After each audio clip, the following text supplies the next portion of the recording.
All right, today's the big day. It's Halloween. Horror movie recommendations for today. Now, I didn't do any yesterday because I was busy because I had to get 3 dozen eggs from my brother's house. And I had to fight this guy at a brand new gym that just opened. And then I had to go to a trunk or treat and then a hockey game. So I didn't do any recommendations today. And I'm going to skip a little bit of the recommendations today because I need to address the goddamn elephant in the fucking room. The elephant in the room is Halloween Kills. Okay? And I need to say my piece. Okay? And I'm just going to take a minute and say my piece because this video could go on 40 minutes if I need to say my piece. The only effective way to rank the Halloween movies is in release order. Okay?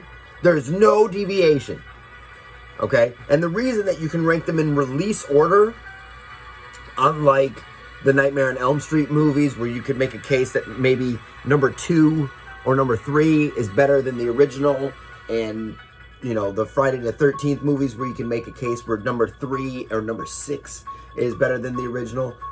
All of the Halloween movies you can rank in release order because each one of them deviates further from John Carpenter's original vision, okay? And the further they deviate from his original, beautiful, perfect vision, the worse the films get. Because all the sequels in the Halloween movies, all they try to do is give more explanation, build more mythology, and steer further away from what John Carpenter created. John Carpenter created a fucking campfire tale, okay? Now, some people will say perhaps slashers didn't exist until Halloween. Some people argue maybe it was Bava with Bay of Blood. I'll go a step further, and I don't think that urban legend about a maniac escaping from a mental institution and slaughtering babysitters, I don't think that existed before Halloween. But I digress. So the original, Michael just got up and killed his fucking sister. And then he sat in the fucking thing with Loomis talking to him. He was staring right at the wall. He was staring through the wall to this night. He was just so focused on this night. And he gets out. He goes back home, Halloween Kills, and then he comes out of his house, stalks Laurie Strode, calls her on the phone call. Laurie Strode might not even been the victim that he was going after because the one friend, he put the headstone of Judith Myers on the bed with her. So she might have been the original victim, and Laurie Strode is just fucking collateral fucking damage. Okay? Anyways, that's a different story. That's a different situation. Now, Michael was the boogeyman. White face, black eyes. He's the boogeyman. No rhyme, no reason, just kill. So what do they do in number 2? Okay? It's still the night he came home because there's the news reports of the killing and he's creeping around in the shadows. What does he do? He breaks into a school, goes through Laurie's personal records, and writes Samhain on the wall in blood. What is the boogeyman doing? What is the living embodiment of evil doing? Just breaking into schools. Breaking into schools, bro? And writing Samhain on the wall? Here's a question. He was at the school. He was already stalking Laurie. Okay? When Laurie and Tommy Doyle were walking out of school with that big-ass fucking pumpkin, Michael's cruising by in the car. He already had his fucking eyes on Laurie. And he didn't break in the school while all those kids were going out of school and write Samhain on the fucking wall. He already knew he wanted to kill Laurie. So this stupid sister shit is stupid. Okay? Michael's like, I'm the embodiment of evil. I am the boogeyman. I have nothing to do to kill people. Wait, let me check these documents and write Samhain on the wall of a school that I was already at for a girl that I was already planning to kill. He was at her school twice. Remember, he was standing outside of her school, then he was outside of Tommy Doyle's school. Anyways, number 3 obviously deviates from the fucking thing because there's no fucking Michael Myers. Number 4 right? They're obviously it's a deviation because they're like, we're gonna do this family thing. And again, Michael Myers is rifling through manila folders in a file cabinet looking for birth records of Jamie fucking Lloyd. Okay, now what number 4 did correctly, and why I love number 4, and number 4 should have started a whole new situation, right? If they wanted to do Halloween like they did Halloween, right? They wanted to do this anthology where every single movie was a different movie, right? So they had the slasher, and then they had Halloween 3 with the Silver Shamrock type of things. If they wanted to continue that, they could have continued it with number 4 and brought Michael Myers back, right? At the end of number 4, Jamie Lloyd, she put on the mask, she killed her, boom, she killed her sister, boom, just like Michael killed his sister, Judith, in the first one.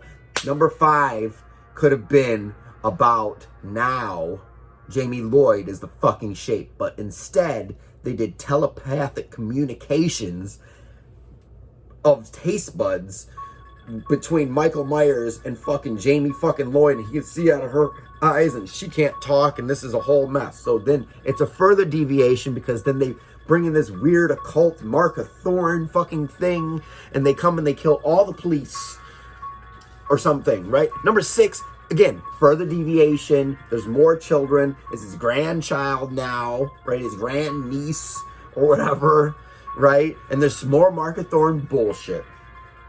Then H2O pops up, right?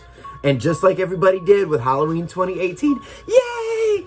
Jamie Lee Curtis is back! This is so amazing! I fucking love this movie! Jamie Lee Curtis is back! Now, 20 years later, H2O 2020, we're like, man, what the fuck was going on with H2O, right? Because same thing, Michael's filing through papers. And let's ask a question. Okay, Laurie Strode.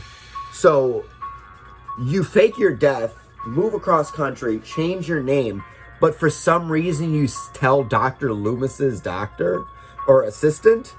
And again, H2O does the same bullshit that Halloween Kills does, and they bring back the woman who's driving in the car with Loomis to go to Smith's Grove at the beginning of number 1. And nobody cared about her in H2O, so why should we care about her in Kills, right? She's just a random lady with a matchbook, whatever.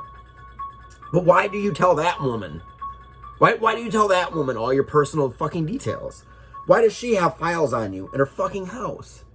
Like, okay, it's dumb. So anyways, Michael drives cross country in the fucking mask. Stops and get gas. Sleeps in a hotel. What does he do? Anyways, they could have made Halloween 2018 and Halloween Kills better. All they needed to do was take away the daughter, Karen, and insert Josh Hartnett. They could have kept the continuity for all the movies, right? Because what they did was they wiped everything after number 1. So after number 1, he killed Judith Myers, he killed the mechanic guy, she killed the girl that's singing, ooh, Paul, my Paul. She killed the girl that was having premarital sex, and she stabbed the guy in the thing. He had 5 dead bodies, right? 5 dead bodies in one night. Everything's scary. Tommy Doyle, get your bat. No. If they could have kept the entire continuity. Then he kills 5 bodies in one night. He kills 8 bodies that same night in the hospital. Burns an entire fucking hospital down, right? Laurie Strode starts drinking and doing drugs. Thank you, Rob Zombie. Has a child too young, gives her up for a fucking adoption, fakes her death, drives across country, and starts a new fucking life. Meanwhile, in Haddonfield, Michael Myers is ripping apart police departments, destroys 2 fucking schools and a chemical laboratory, right? Then he pops back up in H2O. Boom. Josh Hartnett's there. That's Laurie's child, not Karen, okay? And then, again, bullshit. Laurie kills him, but that's only because Michael took off all of his clothes and his mask and put it on another person. What are you doing? Living embodiment of fucking evil. Doing that. What are you doing that for? So that brings us to Resurrection. We're still keeping Halloween 2018. That's the bullshit in Resurrection. Why? Michael taped the guy's mouth shut, put a mask over it. Shut the fuck up. He's the boogeyman. He doesn't fucking do that. So Laurie Strode gets stabbed and thrown off the thing, but she don't die. This is how they could have kept it. She doesn't die. Okay? She doesn't die there because she's Michael Myers' sister and she's hard to fucking kill. But she is crazy. So she gets out of the mental hospital because she accidentally killed the wrong person, and They let her go, and Josh Hartnett's taking care of her. Boom, you got Halloween 2018. But instead, they decided to wipe all that stuff out. Michael's now just somebody who killed 5 people instead of destroying 2 schools and burning down an entire fucking hospital and killing 57 fucking people across 5 state fucking lines so they could do their Halloween 2018 thing. So, Halloween 2018 does the same fucking deviations, right? They start pretty good. Michael is the embodiment of evil. Michael is the fucking boogeyman, right? 2018 is a really, really fucking good movie because it sticks to John Carpenter's original shit of him being the fucking boogeyman. The only problem that I personally have with it is Michael is 70 fucking years old and Laurie is 60 fucking years old, and they need to decide if Laurie is a fucking badass or a fucking 60-year-old fucking woman, because Michael murders cops, just tons of well-trained fucking police officers, right? And we're supposed to believe that this 60-year-old woman is gonna beat the fuck out of him, right? And she does, but also sometimes she doesn't. So figure it the fuck out. Anyways, the problem with 2018 is they wiped out everything beforehand when it was unnecessary. You could have fucking kept it all, and Josh Hartnett could have been fucking back. Then in Halloween Kills, they do what they did in every single other movie before it, all in one movie. They bring back unnecessary characters like number 2 did, and number 4 did, and number 5 did when they brought back Ben Tramer and the woman from the fucking car with fucking Loomis in the beginning, and they bring back Tommy, right? They bring back everybody. And just, spoiler alert, just murder them motherfuckers, right? And then Michael kills 40 fucking firefighters, right? And then they're playing this bullshit of like, oh, Michael doesn't want to kill Laurie. Let me ask you a question, okay? Let me pause for a second. Laurie grabs a fucking needle, jams it in her fucking ass. And they go, what are you doing? She goes, something to take the pain away. Every single line she has is like Steven Seagal on Under Siege. We're gonna kill that motherfucker. Everybody gets one fear tonight. Everybody gets one scare tonight. Listen, I said I didn't want this movie to go on, this video to go on 15 minutes. It's gonna go on 15 minutes. Every line she delivers is like a fucking 80s action movie. John Woo directed all of the Jamie Lee Curtis parts of this. We need to cut this motherfucker down. Okay? If Michael doesn't give a shit about Laurie Strode, why do I give a fuck about Laurie fucking Strode? And he does, because he creeps, he goes home, he saw Laurie Strode, he came out of his fucking house, killed her and all her fucking friends. And then call her on the fucking phone. Listen. Movies you need to watch tonight. If you got Netflix, you need to watch Prom Night. If you have Amazon, you need to watch Lords of Salem. I'm not saying it's a bad movie. I'm just saying there's problems.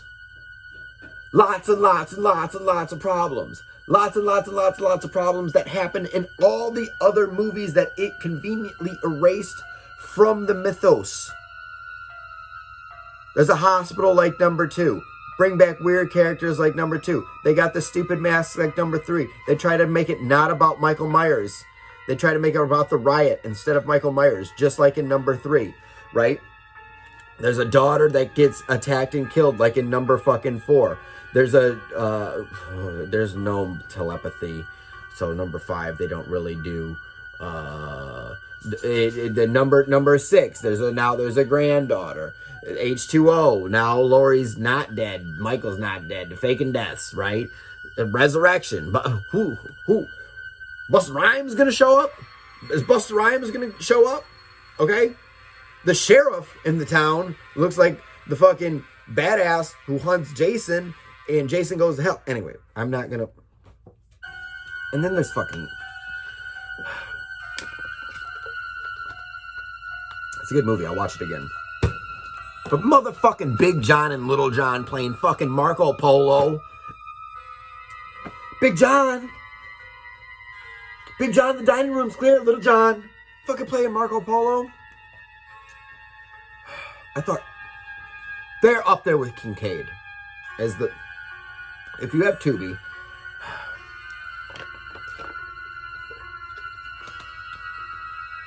it's because I love this franchise so much, right? The worst Halloween movie is better than most of the Friday the 13th.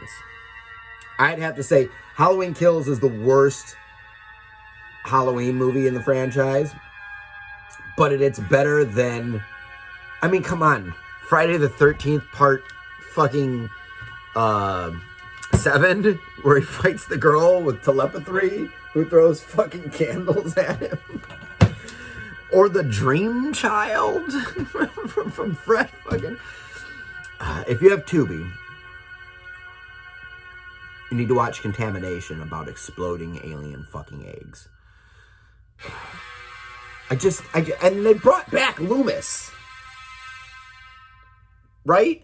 So Loomis is in Tommy Doyle's fucking house and shoots that motherfucker 6 times. They say it over and over in the movie. He shot him 6 times. I shot him 6 times. He shot him 6 times and he just got right up. He's got a fucking revolver. It only has 6 fucking bullets. It only has 6 fucking bullets. So he was gonna shoot Mike outside of Mike's house with what? Fucking bullets.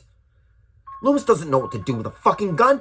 He shows it. He pulls it out of his pocket hesitantly. He pulls it out of his pocket hesitantly in the first one. He doesn't know what to do. He's uncomfortable holding it. He's like looking around like, should I have this thing? And he's putting it in his fucking pocket of his fucking trench coat, right? He doesn't know what to fucking do with the gun. And then when he does draw the gun on Michael, he hesitates. He hesitates in the fucking original. So they mean to tell me in Halloween Kills, he rushes to Michael's house, draws the gun, ready to go blammo, but fucking the guy from fucking Armageddon fucking stops it? Okay? He pulled the gun out at Tommy Doyle's house and he said, Michael! Michael! And Michael pulled the mask back on and kept coming. He said, Michael, you stop this now. And Michael kept coming. Then he shot him. He hesitated at Tommy Doyle's fucking house. Listen. Did I already do Amazon? Amazon, you need to watch Lords of Salem. On HBO Max, the #1 movie you need to watch tonight is Night of the Living Dead. It's an absolute classic, which is, you know, I mean, there's so many things that they could have done, right? There's so many things that they could have done. There's so many ways that they could have continued it, right? And God bless them. God bless them for trying something different. They sent Jason to space. They tried to get rid of Jason, and they tried to bring in Tommy Jarvis, right? They tried to have this whole Dream Warrior thing with Freddy, and Wes Craven tried to bring him back in Wes Craven's New Nightmare, but I think that was just him tweaking ideas for Scream because of the whole real world type of situation. The whole meta horror thing kind of started with Wes Craven's New Nightmare.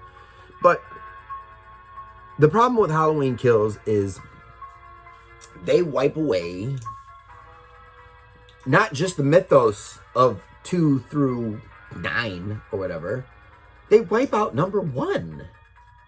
And the only saving grace I can find is that perhaps the director of these movies is as big a fan as I am, and he recognizes that perhaps Laurie Strode wasn't the original victim. It was the woman that he killed.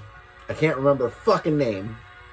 It's not the one who sings, "Ooh, Paul, my Paul, I can no longer stall." It's not her. Gets killed in the car. It's the one who gets killed in the bed and puts Judith Meyer's headstone on, right? Because Laurie wouldn't have even gone over that house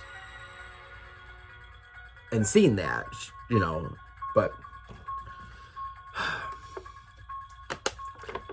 as far as what I'm watching tonight, I'm doing a Paranormal Activity marathon. including the new one, Next of Kin. So I'm going to start that in just a moment here. And then we're going trick-or-treating. And then I'm coming home. And I'm watching Halloween, the greatest horror movie of all time. The greatest movie of all time. And then I'm watching Nosferatu in the cabinet of Dr. Caligari after the kids go to bed. But for you, if you have Netflix, you need to watch Prom Night, the original, the OG. If you have Amazon, you need to watch Lords of Salem. And if you have Tubi, you need to watch Contamination. And if you really want to, watch Halloween Kills. I'm telling you to watch it. But that doesn't mean I'm going to like it. Come back tomorrow. We got some more horror movie recommendations. We're going to be covering a couple Mexican-made horror movies for Dia de los Muertos. And I'm sorry for rambling about Halloween for 20 minutes.